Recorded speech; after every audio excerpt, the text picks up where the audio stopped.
Welcome, everybody. My name is Noah Lipton. I'm an implementation specialist with the Center for Practice Innovations and specifically with NYC TCTTAC, the Tobacco Cessation Training and Technical Assistance Center.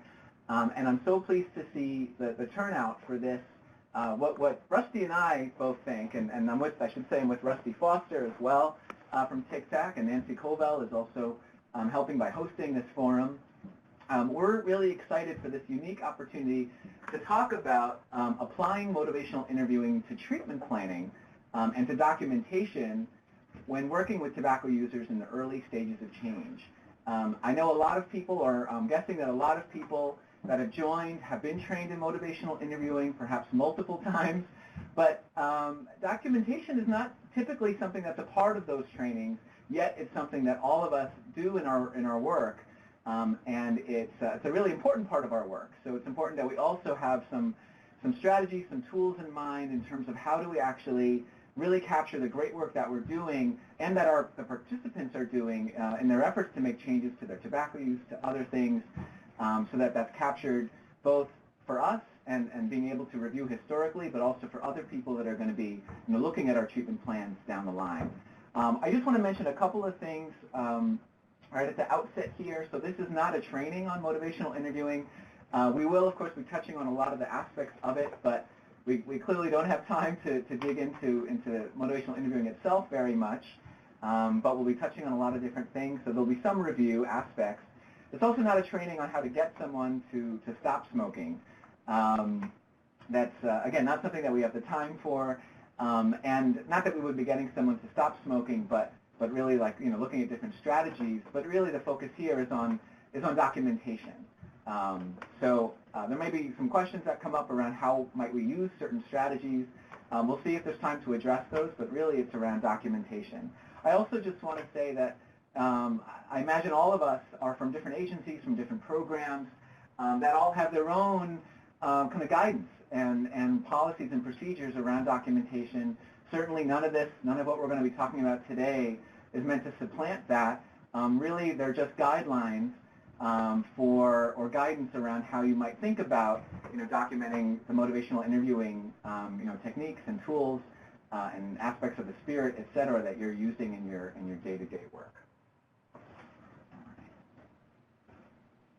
So I'm not going to read this, but very briefly, it's just a disclosure that we're not being financially supported by any of the commercial entities that might be discussed as we go along. So the learning objectives for today.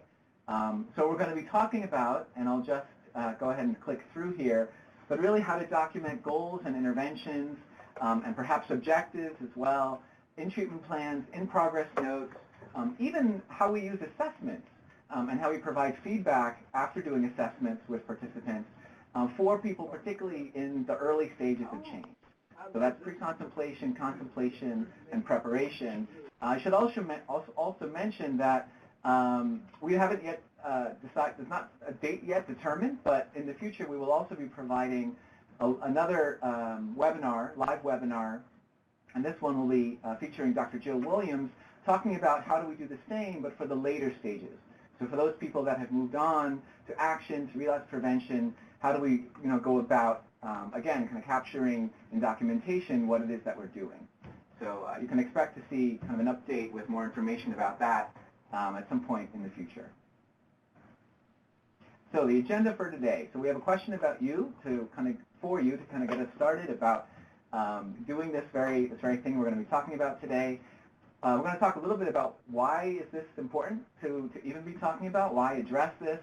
We'll do some review around the stages of change, the 4 processes in motivational interviewing, as well as person-centered treatment planning to kind of anchor the future discussion that we're going to be having, which is, again, really about documenting all these different aspects of motivational interviewing.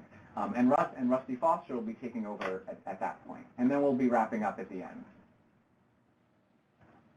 So a question for you, and feel free here to write in the chat box. What would you like to know about treatment planning when using motivational interviewing for people in the early stages of change around their tobacco use? And Nancy, I think it might be helpful if we increase the size of the box. So we're able to see all the responses. So any particular questions or perhaps issues that have come up in doing treatment planning related to documenting motivational interviewing?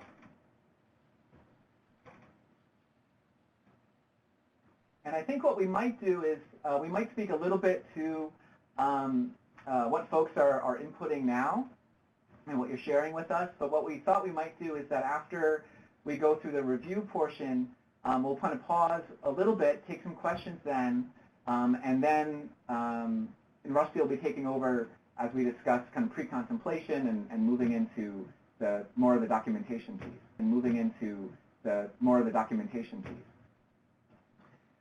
So Rich writes some common measurable objectives.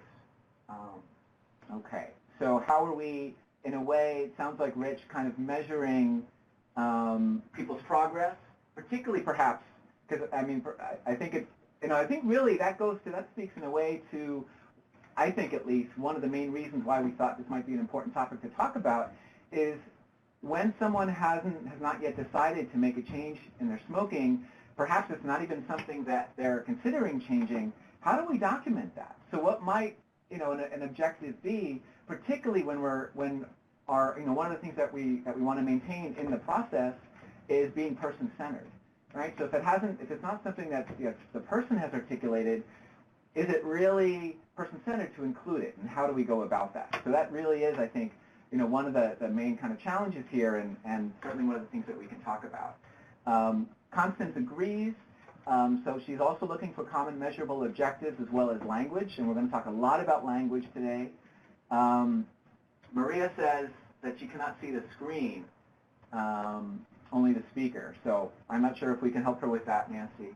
Don writes how to motivate without sounding oops, whoa, sorry about that. Okay, sorry about that close-up. How to motivate without sounding disingenuous. So certainly we'll be talking about that. How to measure reduction in resistance and ambivalence. These are great kind of questions and issues for us to kind of think about as we go along. And okay, and I'm not sure how to pronounce your name. I'm sorry if it's Mame or Mame. Writes that she's also interested in how do we do this work without sounding disingenuous. So these are certainly some of the challenges that I think we probably all have when it comes to doing this kind of documentation, particularly when folks are in the early stages of change. So we'll be speaking to them, and then maybe when we come to that initial break, we can talk a little bit more if we haven't really addressed your questions. Okay, I think we can reduce the box now. Thank you, Nancy. Okay, so thank you for your feedback on that. So why talk about this?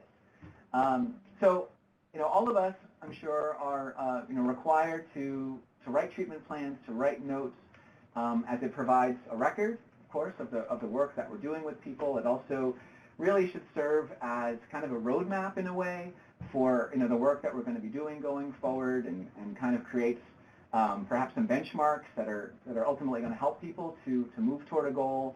But really, as I mentioned earlier, the challenge is how do we do this when folks have not yet identified wanting to make a change? Right? How do we make it person-centered? How do we, as some folks mentioned, how can we make that a measurable kind of process? I think this is actually, one of the nice things about motivational interviewing, which is really, a set of strategies and also a kind of overall approach for folks that are ambivalent about change or haven't yet decided to make a change. And there's there's really myriad ways within motivational interviewing of helping people to kind of think about what it is that the particular behavior. So in this case, we're talking about smoking, what they like about it, what they don't like about it, and really expanding on that ambivalence using the OR strategies, using different ways of evoking change talk.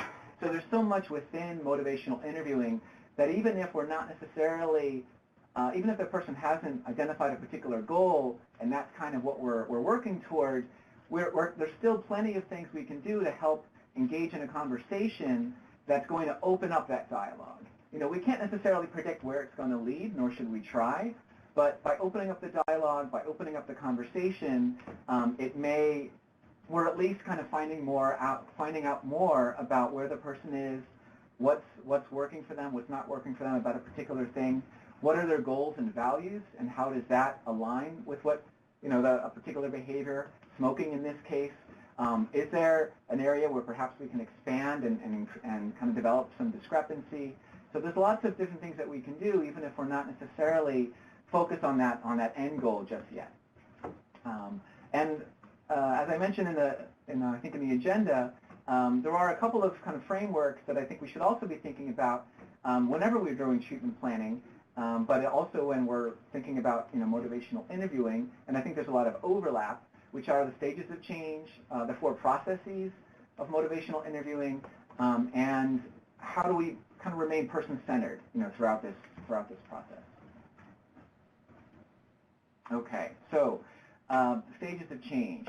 So it's really developed by Prochaska and Di Clemente, who kind of theorized that change is more of a process than an outcome, and kind of came to define it as a sequence of stages, but at the same time, they're not necessarily stages that are linear. It's more circular in that people are likely to go through the stages a number of times before actually being able to sustain a change, or not necessarily circular, but also kind of moving forward and backward. That people may, you know, move from, let's say, pre-contemplation to contemplation, and then back to pre-contemplation. Or maybe they start to actually, you know, take some active steps. Let's say throw out their cigarettes. Let's say maybe to, you know, get an NRT prescription, for example, but then decide, you know, I really don't think this is going to work, and they kind of, you know, fall back a little bit and perhaps aren't able to kind of follow through on that particular effort to cut down or quit. So, and I think it's important to kind of recognize that and normalize that and see that as part of the change process, not as you know, an effort that failed, so to speak, but as perhaps one more experience that we can kind of call on and look to kind of, what can we learn from that? What might be helpful in the future? Similarly, I think we also want to, you know, recognize slips as a normal part of the change process, and as well as kind of help preventing, in a way, slips from becoming, I guess, full relapses, we might call it. So how can we help people to kind of bounce back quickly?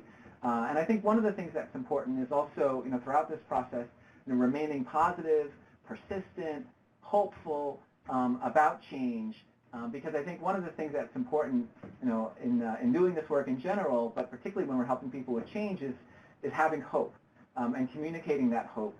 And certainly that can go a long way toward, you know, helping people to kind of increase their confidence, their self-efficacy, and being able to make changes. So just this kind of captures a little bit the stages of change, particularly in terms of smoking. So pre-contemplation, we might hear something like, I don't want to stop smoking, it helps me relax.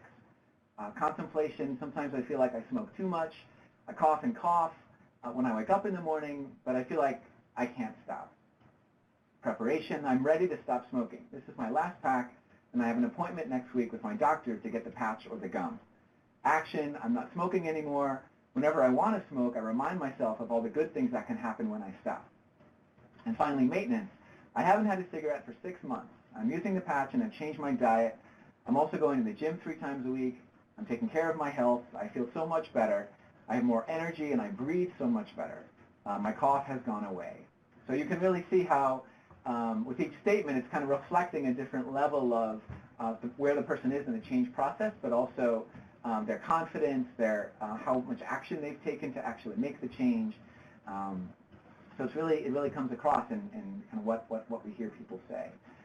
Similarly, and I think there's a lot of overlap between these 4 processes of motivational interviewing, which is a more recent addition to kind of the motivational interviewing literature, but an overlap between this and the stages of change, as well as the stages of treatment, actually. So it starts with engagement. Shall we walk together is kind of, in a way, what it is at its essence. So it's really, developing that working relationship, kind of coming to that decision that, we're going to be on this journey together, and you're, really just trying to foster that initial working relationship, helping relationship to kind of start this journey together. From there, we're moving on to a really important aspect, which I think sometimes doesn't necessarily get enough attention in motivational interviewing or other aspects of our work, which is focusing. How do we kind of come to those decisions in terms of what are we going to work on together? And really, it should be a very collaborative decision in terms of, what are we going to focus on? What is the priority for right now? I think there's lots of different factors that we don't have time to get into today, but it's really how are we coming to that decision about what are we going to focus on? And maybe a number of things, but perhaps picking one or two out of, however many things there are. Moving on from there, evoking. So whatever the issues that we've identified and focusing, well, why are we going there? What's important to you about that? How has that gotten in the way, perhaps, of some of the other things that you've wanted to achieve? Or, what do you like about that? In the case of smoking, what do you like about smoking? What are some of the things that you get out of it? So it's really an opportunity to kind of, again, develop that conversation, learn a lot about the person's kind of process and understanding to this point. I think one of the things it speaks to for me is that, when doing motivational interviewing, we're recognizing that there's two experts in the room, right? There's the provider, so we know about motivational interviewing, we know about mental health, perhaps we know about substance use, other techniques or strategies, but the person's really an expert on themselves, right? An expert on what's worked for them, what hasn't, what are they struggling with, what are the things that they enjoy, so it's really important that we kind of recognize that. And finally, planning. How are we going to get to wherever we want to go? And we really, again, want to be collaborative in that process and kind of develop those steps together. So just to say a little bit about kind of person-centeredness, which is certainly the cornerstone of person-centered treatment planning, which is really that the person is at the core of it, right? It really starts from the person's goals. What do they want to work on?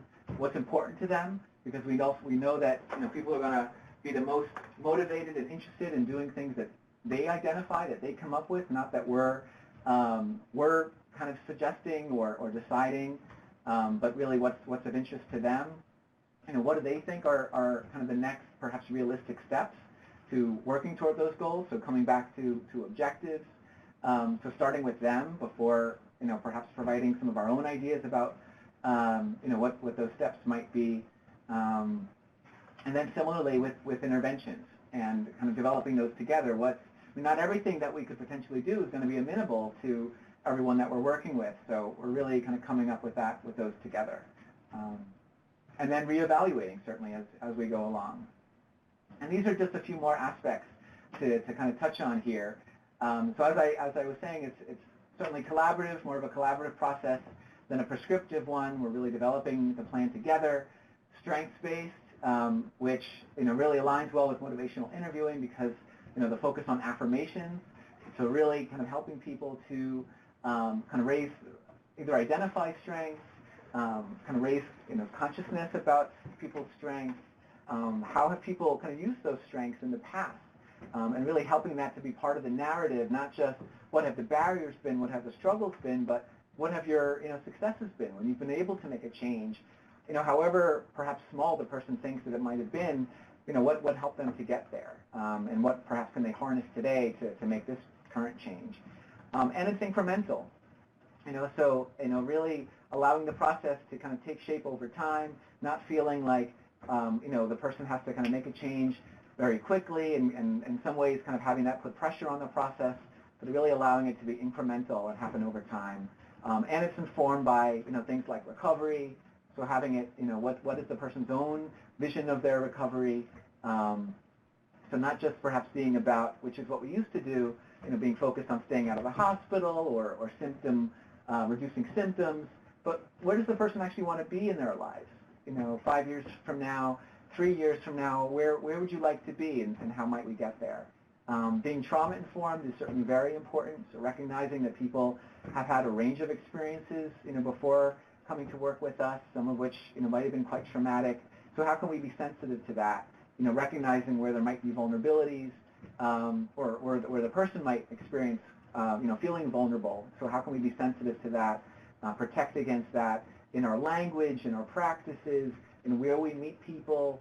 I think there's so many ways that we can kind of speak to that and attend to safety, the pace that we're kind of moving in, and checking in about that. Is this too slow? Is this too fast? And certainly, empowering people to make choices about their care, I think, is also important. And being culturally humble or culturally sensitive, is also really important. And kind of approaching all of our work in a way from kind of an asking stance, rather than making assumptions or feeling like, well, this worked for someone, this is going to work for someone else. Really checking in about that and asking about, is this going to work for you? What do you think is going to work for you? What's worked for you in the past? Also, if the person's interested in having their family or other supports be a part of this process, really inviting that and supporting that if that's, an interest of the person. So I don't want to take up, I'm going to go through the next couple of sections more quickly because I know we really want to focus on documentation. But just in summary, what in MI should we document? There's lots of different things, some of which I mentioned earlier, so aspects of the spirit. So how do we communicate that? Readiness for change, and some folks were mentioning about kind of what are some objective measures that we could use. Certainly the importance ruler, the confidence ruler, are really great ways of kind of capturing where someone is at a given time and where they are at a later time. Using the skills, so what are the, what maybe reflections did we offer, or affirmations, or open-ended questions, tools, and what did we learn from them, like the decisional balance, all kinds of different strategies that we don't have time to go over now, and as well as how do we kind of use some of these strategies to help develop a plan. So many different things that we can document. And finally, assessment, which is a really critical part of our work. And again, maybe something that we don't necessarily talk about all that much, or we talk about it at the beginning and then we kind of forget about it. But I think particularly with things like smoking, where we use assessment tools, probably all of us do, to gather information. And actually, maybe before we go on, can we very quickly just bring up a polling question? We'd love to know which assessments, if any of these, do you use for assessing tobacco at your program? And if you use a different tool, please let us know that, and go ahead and write it in the chat box. And I think you're able to choose more than one. So if you use more than one of these, you can let us know that too. So we have a lot of responses coming in. Please continue checking. Looks like the Fagostrip is popular, the cage as well, and quite a few people use other tools. So let us know what those are. I would guess that some programs or agencies have their own, so perhaps that's what people are using. I'll go ahead and share this information, but thank you for providing that information for us. So we could take that down, but feel free to let us know in the chat box. And I think importantly with assessment is, how are we following that up? What is the conversation that follows in terms of how are we giving feedback, based on what we're learning? And I think there's a way of doing that, certainly from a motivational interviewing style, without judgment, without criticism, remaining neutral, really just providing the information and asking the person what they make of it. And then based on kind of their response to our question, perhaps we could raise some treatment recommendations if it seems like that's appropriate, or if it really seems like the person's not quite there, they're still, pretty ambivalent, or maybe even it's not a concern at all, perhaps there's other ways that we can kind of respond with maybe some open-ended questions around, well, what, or do you have some concerns around your smoking? Or what do you like about it? What are some of the things that you enjoy about it? So, coming back to what I was saying earlier, really just allowing it almost like a way to kind of introduce the topic, perhaps, and engage in some of the different aspects of it without feeling like the need to get to a particular end goal. So sometimes just having the conversation is a great way to start. And as we go along, we're really just documenting each step of the process. So with that, I'm going to pass it to, well, actually at this point, before we go on to Rusty, are there any comments or questions that anyone would like to share at this point?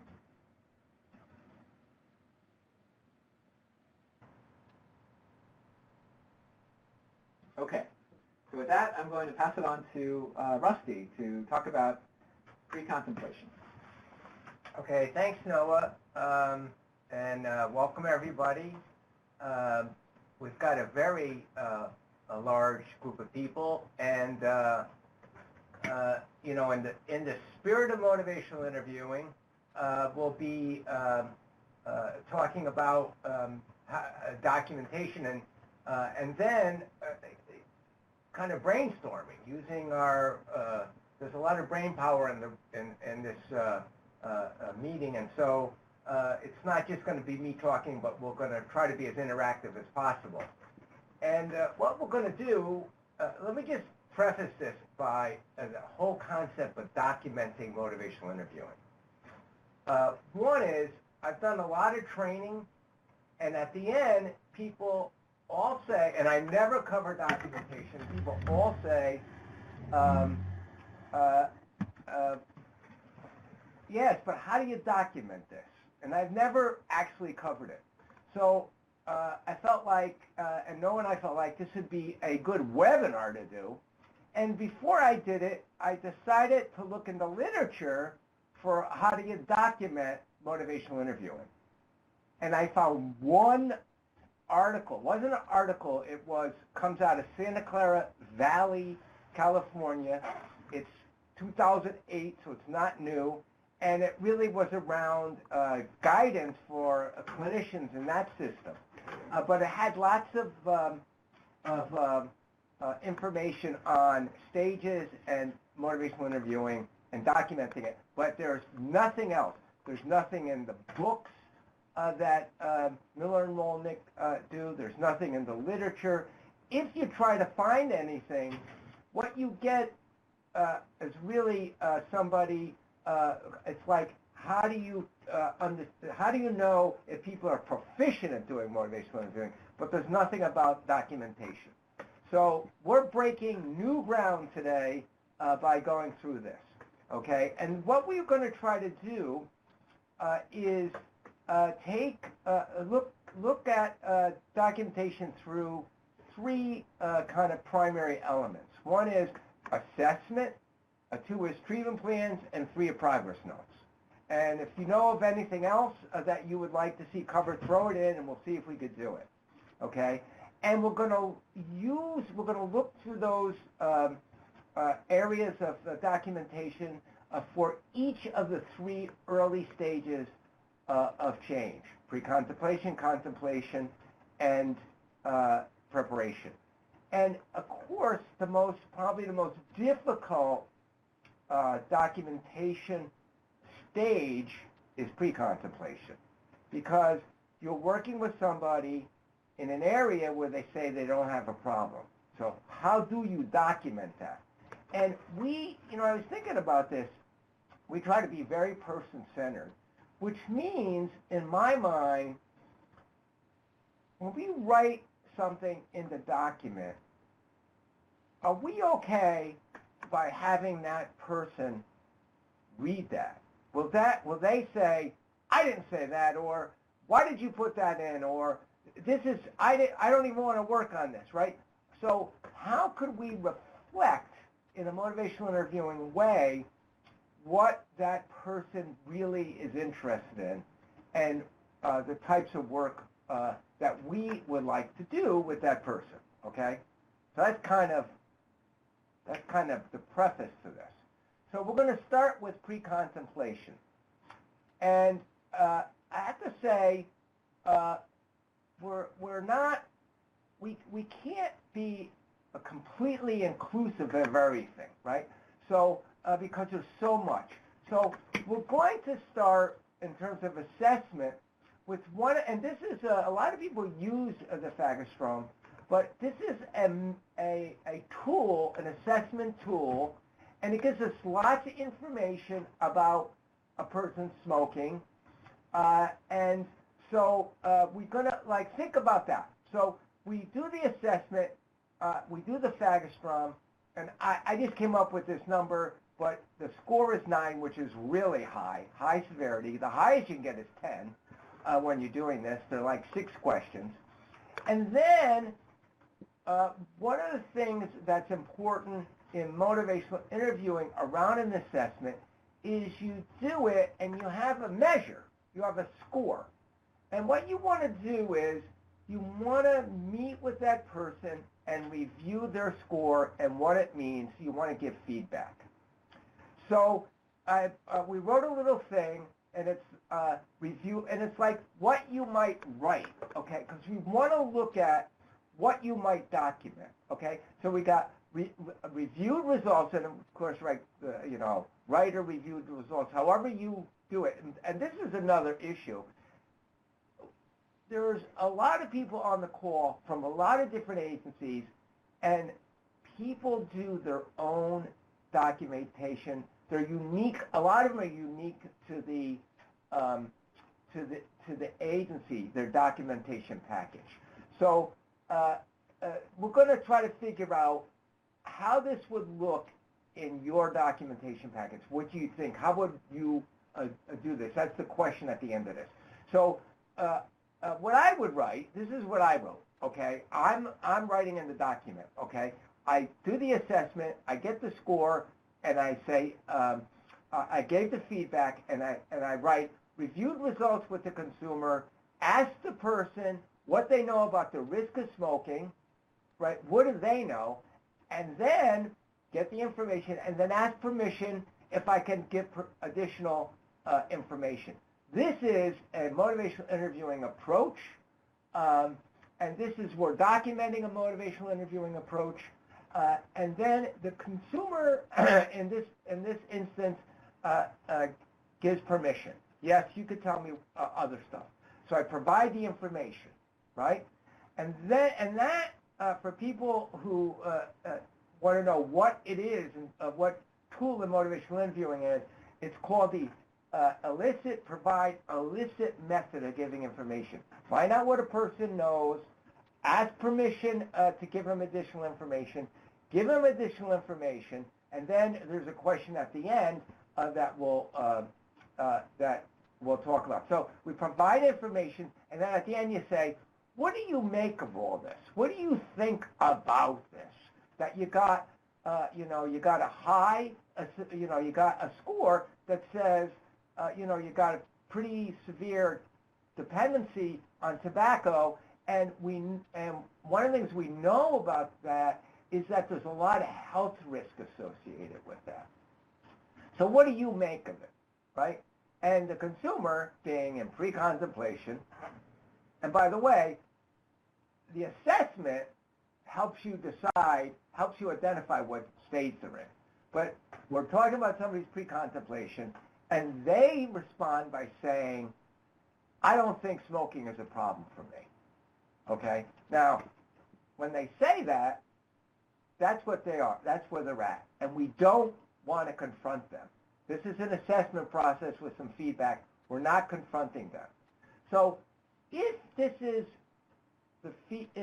we're using this methodology, we're doing the assessment, we're giving feedback, we're writing this little piece about what happened, what we did, how the consumer responded, how we responded, where would you put this in your documentation? Where would this go? In your assessment documentation, where would you put it? And then the other piece is, where would you put it? And if you wanted to add, is there anything you would change about this that you would add or subtract? Okay? Remember, we're brainstorming. We're thinking together on this. When we finish this, we'll probably have to publish it because no one's ever done this before. Okay, so you would put, Diane Brewer said she would put this information in the treatment plan. Okay. And Nancy, could you expand this? Because sometimes when a lot of people, could you expand the chat box? Excellent. Okay. Okay, where are we now? Consumer. in the progress note and in the in the emission note, you could see no one's really wrong in this. You emission note, treatment plan, progress note, client note for the session, progress note, and then the update summary of the treatment plan, monthly note. You could see it reflects a lot of the way agencies differ in their in how their documentation is set up. But for me, I don't think there's a section in the assessment where you could put this. So I tend to think about putting this in the progress note. But we wanna have a way of documenting in a motivational interview way. And you don't, by the way, you don't have to say, I use the provide elicit method. Your provide elicit method is shown in the actual exchange that you had with the person, okay? So progress note, monthly sumps, okay. So is there anything, do you mean what section of the chart would it be put in? I would think it would go in the evaluation section. Now, Suzanne, I think are you from a state facility, a state clinic? Progress note, treatment plan, progress note, monthly progress note. All right. Let me ask you a question. Is this making sense in how we're approaching this, though? You do the assessment. One thing about assessment, and I worked for a long time. I did assessments, treatment plans, etc. And we did assessments, and we never went back to the person and said, look, this is what your assessment showed. And, I was talking to Noah, and it's not just in mental health that happens. And if you go to your primary care doctor, a lot of times you have assessments done, and you don't really get the feedback very well. But I have a primary care doctor. When I see him, I get a written report back that gives me the results, and he mails it to me. I'm like shocked. And I love the guy because it's like he's seeing me as somebody who deserves that information, who could understand that information, who wants that information. So that's how we have to view what we're doing with our consumers, okay? So it goes in a lot of different places depending on your agency's documentation forms, but a lot of people put in the progress note, and that's kind of where I think it should go. And I think that when we're working with people in pre-contemplation, which is meaning that the person is saying, I don't have a problem with this, okay? Now, they could be saying it for a lot of different reasons. I'm being forced to come, I don't have a problem with this. Or I like doing it. Or I tried to change it before and I can't. I give up, right? So they're not interested in this as something they're going to work on. A lot of the information that we do, the interchange we have with them, goes best in a progress note, okay? With the assessment, it has to do with giving feedback on the form, but the resulting conversation might go in a progress note. Okay, and then I can't read all these, but psychological evaluations, I set up a feedback session, excellent. Sometimes I put it in the health assessment, okay. And remember, the focus of this documentation is around documenting tobacco use, okay? So, all right, so that's the assessment. Now, the next step would be the treatment plan. So here's a couple steps you could do in a motivational way around smoking. And we're talking about smoking with somebody who doesn't really see that they have a problem. Okay. Now, I put this in. It says raise the issue of smoking, but I think before, I always say this, but I didn't do it this time for some reason, but you want to say, tell me what it is about smoking you like. Okay, you always start with that, right? What is it that you like? What do you get out of it? And then, what concerns do you have about smoking, right? That's the second question, right? And you're trying to see, is there anything about smoking that's a problem for them? Somebody in pre-contemplation might say, hey, I like smoking. I'm not worried about it.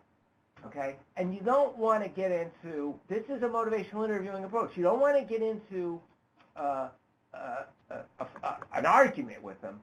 So instead of like trying to say, oh no, you got to work on this, you got to, this is a problem, you shift focus. And anyone who's been trained in motivational interviewing probably has heard about shifting focus, know how to do it. So you ask, well, what would you like to work on? Okay? I can see you don't want to work on smoking, so what would you like to work on? Then they're going to say, I want to do something. And in the way I wrote it, it's they want to go back to work. They want to get a job. That's their goal. That's what's important to them.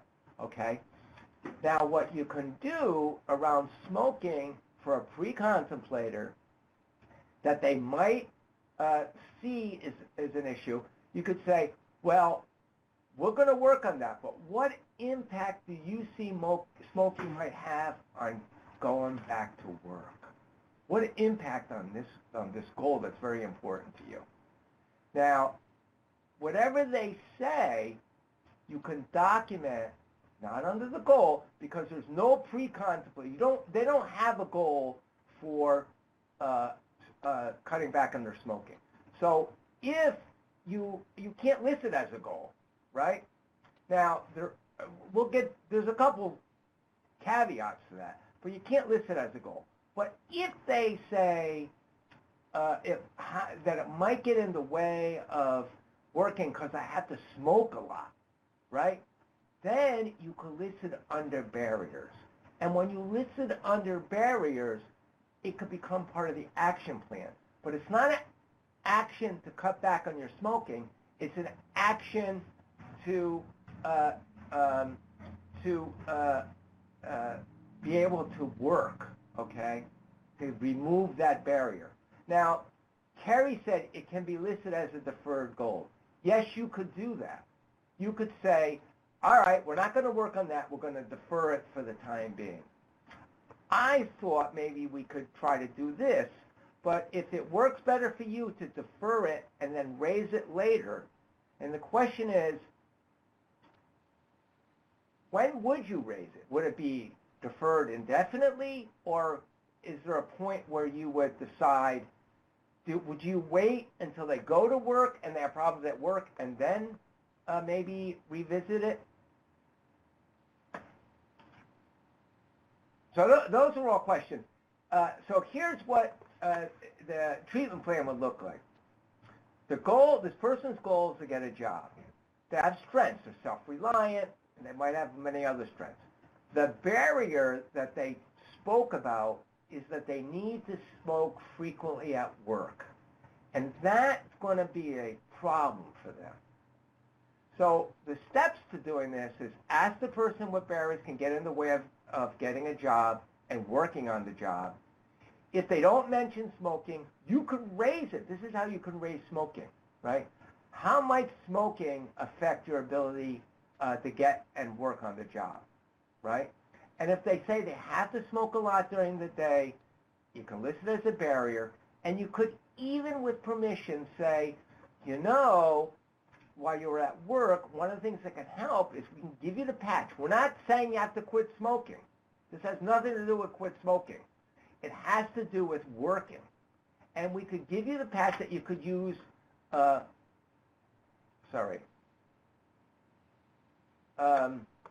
you could use, okay?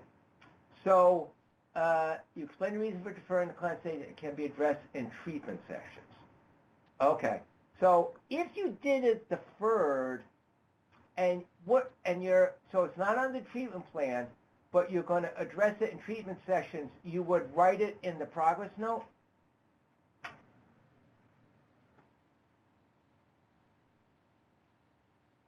Well, what would? Now, are there any other questions about how you might do this?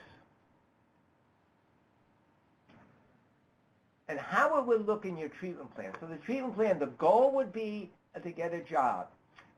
Do people have a section of your treatment plan that talks about barriers? Yes. Yes. Okay. So you'd say the goal is to get a job. Some of the barriers are they smoke frequently, which is going to make them make it hard for them at work. And the steps would include all the steps they're going to do to get a job, and then it'll include an action step around having to figure out how to have less frequent smoking on the job. Okay, and that might include using the patch. Does this make sense to people? You could say, no, I'm not, I won't take it personally. Oh, maybe I would, but I'll. Yes, okay.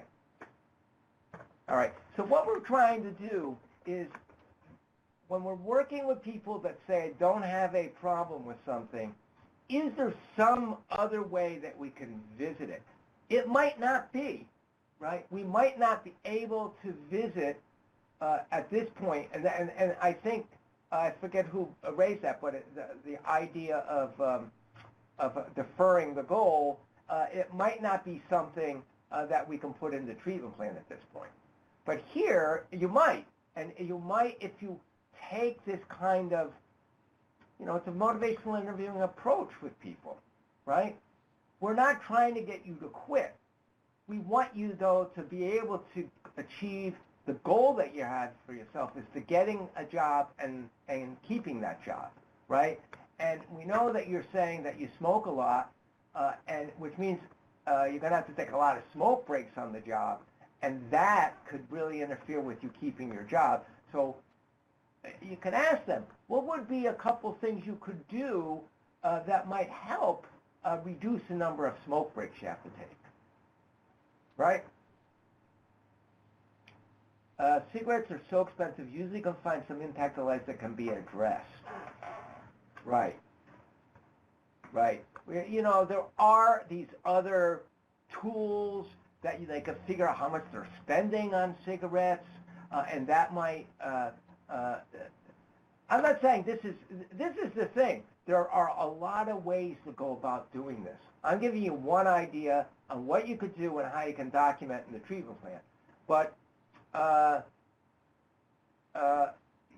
there are many, many tools that you could use, like calculating how much you're spending on your smoking.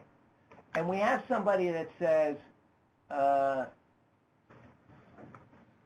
working on the exact problem. He didn't use the patch. Okay, so this is somebody in their treatment plan that had this problem. And what would you consider? I'm having trouble seeing the name. Let's see.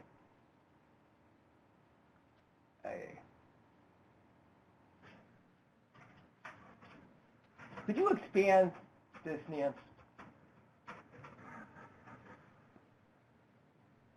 Okay. Makes a lot of sense. And just a few months ago, I had a client. Okay, so this is Matt. I provide vocational rehab service, and just a few months ago, I had a client who was working on this exact problem. He didn't use the patch, but he did work on limiting his tobacco use to designated break times. One thing he did was to only bring a few cigarettes to work. And Matt, would you consider him somebody who wasn't interested in stopping smoking?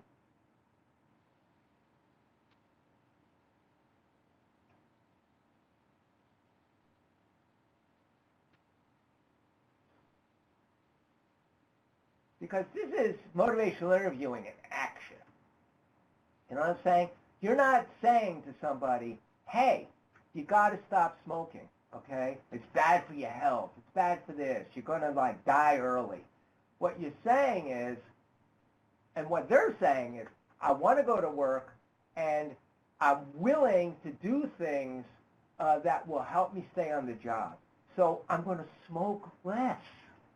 This is like an incredible thing. And I want to bring, and he had his own idea. This is, people are so smart about this. I'm only going to bring a few cigarettes to work. Because if he brings a pack, he probably end up smoking the pack. So, okay. Constance said, I was speaking to someone yesterday doing CARES and using this approach, and she was in pre-contemplation and did not want to quit, but totally accepted the patch. I was quite surprised. And the reason is, I'm not saying that's the reason she did it, but when I read this, I'm thinking, well, why would she accept the patch? Well, the patches would be helpful, but there's nothing in your approach that said you had to quit smoking. If you got to quit smoking, use the patch. It had to do with her being able to do something else, I assume, that she wanted to do. Right? Sometimes people will approach, look it's weird out there now. There's a lot of smoke-free environments. You go to a restaurant, you can't smoke. You go to the movies, you can't smoke. Because you're smoking and you're not able to smoke, you start feeling withdrawal symptoms and you're going to run out and try to have a cigarette. So if you wanted to stay to see the whole movie, we can give you a patch during that time. You'll get the nicotine you need, and then you can watch the movie, right? But eventually what happens is when people use the patch, sometimes they quit, right? Or sometimes they really cut back. All right. Hey, you look at this. Look at all this stuff. And Kenneth said, eliciting discrepancy to patient's goal and suggestion solution could be helpful. And that is exactly eliciting discrepancy. So smoking a lot, going to work. Going to work is something really important, but the discrepancy is if you keep the smoking the rate you are, you're not going to be able to do the job. And when people see something that's important for them, they're sometimes willing to stop something that's hard to stop. What about the client that stopped smoking cigarettes but is now vaping every 2 hours? Vaping. Carmen, could we come back to that? Do you mind if we come back to that? Because vaping is a tough thing because there's a lot of places that are smoke-free that don't allow vaping either. And there's a lot of... my son has a friend, and he's vaping, and I said, oh, man, he has to vape that often because my son was saying he's vaping a lot. And he must really have been smoking a lot of cigarettes. And my son said, oh, no, he didn't smoke any cigarettes. So he's vaping to get the nicotine. So, all right, I don't want to get into a big vaping conversation, but let's come back to that. Can we let's go back. We got to do progress notes. We only have a few minutes left, and we got to get through some more. Okay, so if you wanted to put this in the progress notes, you can document in the progress notes more detail about the MI strategy used during the assessment and treatment planning process. So you could talk a little bit more about this is what we did. You don't really have to get too much into saying we used elicit, provide, elicit, but you could give more detail in the progress notes. You could document the efforts you made in developing the collaborative relationship. None of this works unless you're working together on this. Unless you have engagement, you engage the person, and you have a collaborative relationship. You could document how did you raise the topic? What did you say? How did you raise the topic of smoking? And what is the consumer's interest in changing tobacco? And you could put that whole conversation that you had in the assessment in the progress note. Okay, so we're gonna go on. The progress note is probably the easiest place to put information about somebody who doesn't want to change a behavior, right? Because it's really, you're going to know the kind of conversation you had. But you're not going to put in there something around what you want to do to get them to stop. Because if they read that, and they should have the ability to read their own plans, if they read your progress note and they see that, they're going to see that you're trying to get them to stop. And that's going to be a problem for them. Okay. So this is the progress note that I wrote, okay? You might write better progress notes, maybe shorter ones. Raise possible risk if it continues to smoke. We did that. Consumer stated, I have no interest in quitting. Documented that you shifted focus. This does not seem to be the right time for you to think about changing your... This is what you say. So you could say, writer said, right? Writer said, this does not seem to be the right time for you to think about changing your smoking. What would you like to work on? Consumer responded, I would like to get a job. You don't have to be specific about the MI strategy used in discussing steps to getting a job. Ask consumer how smoking might impact on the goal. Consumer reported need to smoke frequently. Right, so this is like a progress note. It's like a little bit of the process that happened in the conversation. All right, we got to get to contemplation. Now, contemplation, now it's getting a little easier to document treatment plans, right? Because you're working with people that are moving towards developing a plan of change, right? And they're still not ready, because they're in contemplation. There's a lot of mixed feelings, okay? So now we're going to do it's the same Fagerstrom, same score, but this is what we're going to do with a person that would be in contemplation. And we're going to know they're in contemplation because of the answers they give to the question we have about what they thought about the score. So you review the results, you ask permission to discuss risk, consumer gives you permission. You also ask permission to give advice, and then you say you might want to consider treatment options like the patch, but it's up to you. You ask the person what they make of it, of all the stuff that you went through. A consumer responded that they would like to stop smoking, but feels that they need to smoke to relax.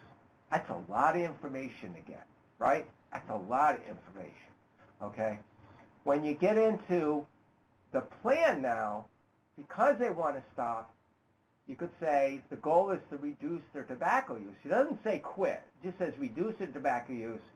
They have strengths, and the barrier now is smoking, and the barrier to this goal is smoking helps them relax.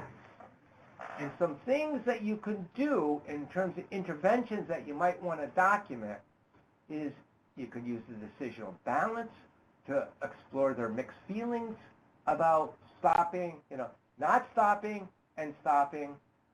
You can explore past successes, build their self-efficacy about making the change. You can elicit the person's ideas for alternatives to relaxing, to remove the barrier.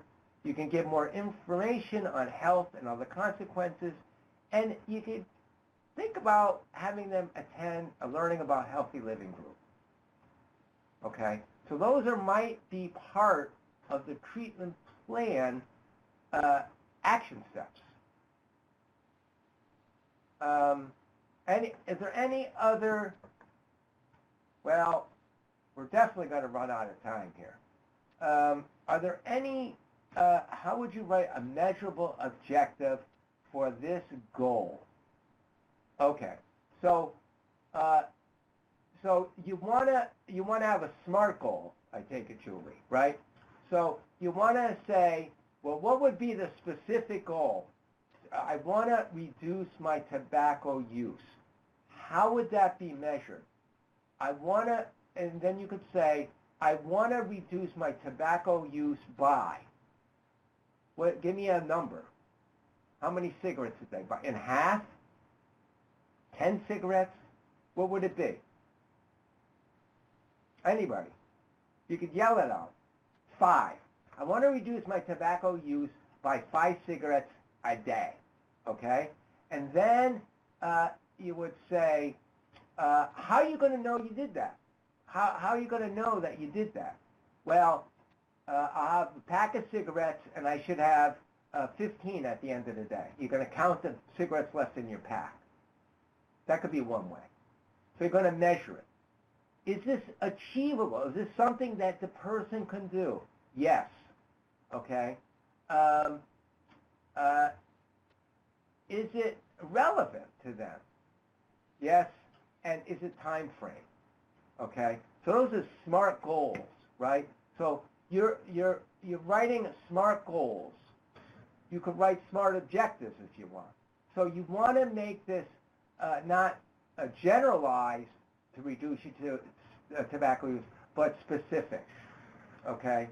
And you're going to use a decisional balance to explore mixed feelings. Okay. So you're going to use a decisional balance. You're going to use the form. You're going to the consumer and the provider are going to work together, do a decisional balance within the next week, and to help explore. You're going to look at past successes with the right. So you could add. Okay. Oh, that Nancy put that. Okay, excellent. Listen, we're out of time.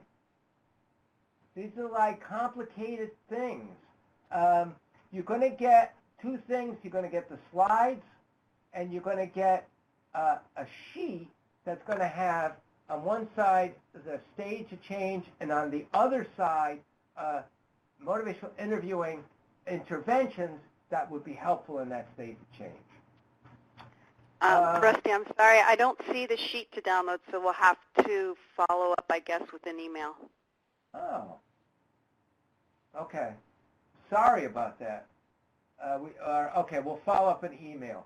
And take a look at the rest. The preparation isn't designed like this to where you see the treatment plan, because preparation is actually steps to developing a plan, right? Because when you get to preparation, you're now ready to change, and the intervention is, the things that you're going to do are the steps you're going to take to develop a treatment plan. Okay, a treatment plan for a completely, say, reducing or quitting your tobacco use. And I just uploaded the second file, sorry. Okay, very good. And this is how you write, this is like what a progress note could read. Okay, when I wrote progress notes, progress notes are real art to do, because you want to be inclusive of information that are important, but you don't want to write 15 pages.